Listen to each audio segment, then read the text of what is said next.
వేమన శతకము. ఆకువక్క సున్నమది మూడు వన్నెలు ఏకమైన చోటు దాకు నెరుపు సోకి త్రిగుణమట్టు శోభించు పరమాత్మ విశ్వదాభిరామ వినురవేమా.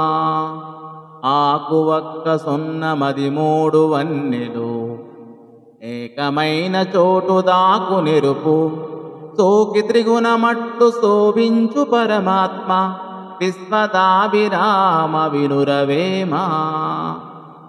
వన్నె అనగా రంగు, శోభించుట అనగా ప్రకాశించుట. వేరు వేరు రంగులున్న ఆకు ఒక్క సున్నము కలిసినచో కంటికింపైన మరి యొక్క ఎరుపు రంగు వచ్చును. అలాగే సత్వ రజస్తమో గుణములనేడు ఈ మూడు గుణములు కలిసినచో అచట పరమాత్మ ప్రకాశించును అని ఈ పద్య భావము.